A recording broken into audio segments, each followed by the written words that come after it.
आपल्यापैकी 99% लोकांनी एक भाजी हमखास खाल्लेली असते. ती भाजी म्हणजे फ्लावरची भाजी.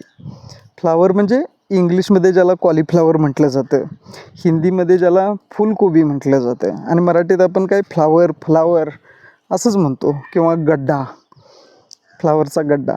तर ह्या फ्लावरची आपण भाजी जवळपास 99% लोकांनी खाल्लेली असेल. एखाद दुसरा टक्का कुठंतरी खाल्लेला नाही असा माणूस एखादा सापडेल. पण कधी ना कधी ही भाजी आपण खाल्लेली आहे साधारणपणे.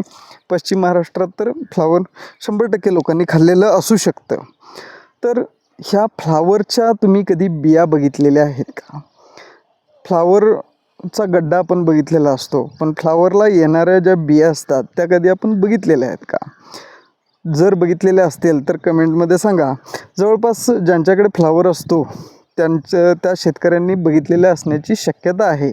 पण जे लोक शहरातले आहेत, ज्यांचा शेतीशी फारसा संबंध येत नाही, ते फ्लावरला बिया कशा येतात आणि कुठे येतात हे माहिती असण्याची शक्यता फार कमी आहे. आणि इंटरेस्टिंगली म्हणजे माझ्या शेतात हे फ्लावर जे होतं त्याला बिया आलेल्या आहेत. म्हटलं की आपल्याला तर माहिती आहे, मी या आधीसुद्धा बघितलेलं आहे, पण कधी त्या बिया अशा धरायचा प्रयत्न केला नव्हता. ह्यावेळी मात्र त्या धरून एकदा प्रयोग करून बघू असं डोक्यात आहे. बघू आता काय होतं. ज्यावेळी कधी पुढं लावता येईल त्यावेळी लावू. पण सध्या तरी तुम्हाला ह्या फ्लावरच्या झाडाला ज्या बिया येतात त्या दाखवण्याचा माझा प्रयत्न आहे. तुम्हाला आता मी फ्लावर म्हणजे जे फ्लावर आहे त्याला बिया कधी येतात, तर फ्लावर हे हार्वेस्टिंग करायच्या म्हणजे ज्यावेळी गड्डा त्याचा पूर्ण पक्व होतो त्यानंतर जर तो गड्डा काढला नाही आपण, तर त्या झाडाला तो गड्डा फुटतो, आपण त्याला फुटणं म्हणतो. त्या फुटल्यानंतर त्यातून परत नाहीतर असं वरती फुलं वगैरे येतात आणि त्या फुलानंतरच त्या ज्या काही शेंगा असतात त्या झाडाला लागतात. तसं माझ्या शेतामध्ये काही फार दिवसापूर्वी फ्लावर होता, म्हणजे 2-1 महिने झाले असतील. आणि त्यानंतर आता ह्या फ्लावरला ज्या शेंगा आलेल्या आहेत त्या मी तुम्हाला दाखवणार आहे. तुमच्यासाठी कदाचित ही पहिल्यांदा बघायची वेळ असू शकते. बऱ्याच लोकांनी बघितलेलं असू शकतं. तर त्या शेंगा कशा येतात ते मी तुम्हाला दाखवतो. हे जे काही फ्लावर तुम्हाला दिसतंय, हे फ्लावर हे फुटवा झालेला फ्लावर आहे. म्हणजे इथून जो मेन गड्डा होता तो काढल्यानंतर त्याला फुटवं आलेली आहे. आणि त्या फुटव्यानंतर एकाच झाडाला जर बघितलं तर 1, 2, 3, 4, 5 गड्डं सध्या तरी आलेले आहेत आणि येण्याच्या अवस्थेत अजून असलेली पुढची गड्डं आहेत. पण हे काही आपण याचा काही वापर होत नाही. आपल्याला याची भाजी कशी लागते हे पण माहिती नाही. चांगली लागत असेल, जनरल फ्लावरसारखी लागत असेल, तशीच अवस्था इथंसुद्धा आहे. एकाच सडाला इतकं फुटवं झालेलं आहे तुम्ही बघू शकता. आणि त्यानंतर इथं असा हा गड्डासुद्धा आहे, त्याला बुरशी आलेली आहे, फंगस अटॅक झालेला आहे त्यावरती. तर हे जे काही फ्लावर दिसलं ते जुनं झालेलं आहे. म्हणजे इथून फ्लावर जे मेन होतं ते काढलेलं आहे. आणि आता ह्यानंतर हे तुम्ही झाड बघा, तर फ्लावरचा गड्डा फुटल्यानंतर त्यातून असं वरती झाड येतं आणि झाडाला अशी छोटी छोटी म्हणजे इथं तर दिसतं का, हां, तर ही अशी फुलं येतात आणि फुलानंतर त्यातून परत शेंगा लागतात. म्हणजे इथं तुम्ही बघितलं असाल, हा गड्डा फुटल्यानंतर ह्याचं कसं वरती हे आलेले आहेत, फुलं आलेली आहेत. तर आता तुम्हाला ती शेंगा कशा येतात त्याला, फ्लावरच्या गड्ड्याच्या म्हणजे ज्याला बिया असतात, ज्या बिया म्हणतो आपण फ्लावरच्या, त्या तुम्हाला ह्यामध्ये दिसतील. इथं हा मेन गड्डा होता आणि मेन गड्ड्याला तुम्ही बघाल तर मेन गड्डा हा फुटल्यानंतर ह्यातून ज्या काही अशा फांद्या डेव्हलप झालेल्या आहेत आणि त्याला ह्या अशा बिया आलेल्या आहेत. ह्या बिया तुम्हाला शेंगा जर जवळ दाखवण्याचा प्रयत्न करतो, हां, तर ह्या अशा शेंगा दिसतात. आणि शेंगा दिसल्यानंतर ह्या शेंगा लागलेल्या आहेत आणि त्यामध्ये आतमध्ये बिया तयार होतात. आता तुमच्या याच्यासाठी एक इथं ही अशी आता वाळलेली तयार झालेली एक बी आहे, बियाचं हे आहे.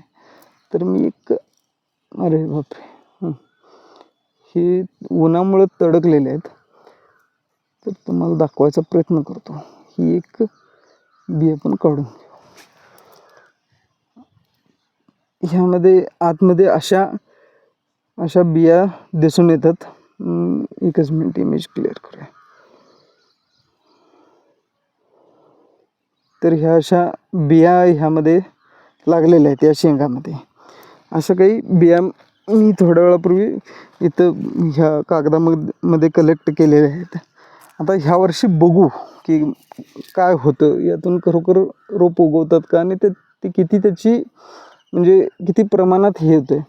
ह्या शेंगामध्ये जर बघितलं तर तुम्हाला दाखवतो. मी ऑलरेडी बघितलेलं आहे, पण तुम्हाला सांगण्यासाठी दाखवतो.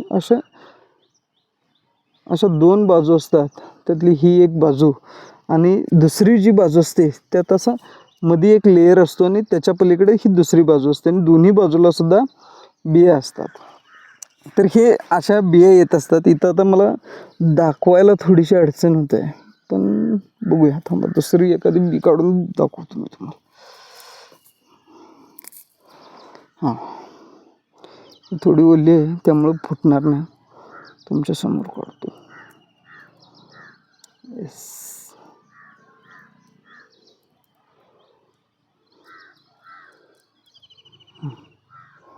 आता ह्यात तुम्हाला स्पष्टपणे असे दिसेल की लेअर 2 लेअर आहेत. एकच मिनिट. हां, हे पहा, हे दोन हे आहेत, 2 बाजू आहेत. त्यातल्या एका बाजूच्या बिया माझ्या हातामध्ये आलेल्या आहेत ऑलरेडी, म्हणजे त्या इथं असं फसलेल्या आहेत. 1-2 बिया दिसतील तुम्हाला. आणि ह्यातमध्ये दुसरी बाजूसुद्धा जी आहे त्यामध्ये एक संरक्षक कवच आहे असं, आणि त्यात देखील आतमध्ये तुम्ही बघाल तर इथं सुद्धा या बिया दिसतात तुम्हाला. हो हो हो.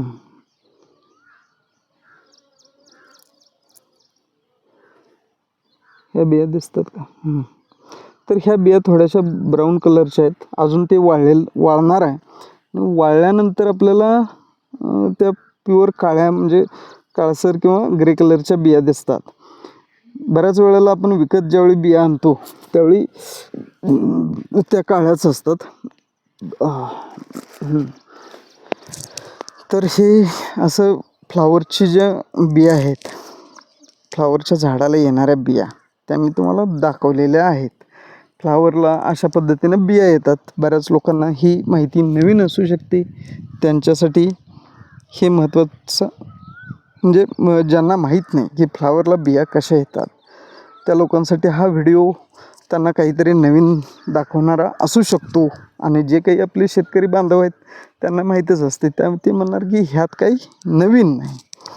त्यामुळं तुम्हाला जर ही नवीन माहिती वाटली असेल तर नक्की कमेंट करून सांगा. आणि जर तुम्ही ऑलरेडी फ्लावरच्या बिया तुम्हाला आलेल्या किंवा दुसऱ्या म्हणजे फ्लावरच्या बिया तुम्ही धरल्यात का? शेतकरी जे लोक असतात ते काहीतरी प्रयोग करून बघायचं म्हणून असं करू शकतात. जर तुम्ही बिया धरलेल्या असेल आणि त्यातून मग फ्लावर कसं आलं किंवा तुम्ही केलेल्या प्रयोगाला यश आलं का, हे सुद्धा कमेंट करून सांगा. धन्यवाद. थँक्यू हा व्हिडिओ बघितल्याबद्दल. डन.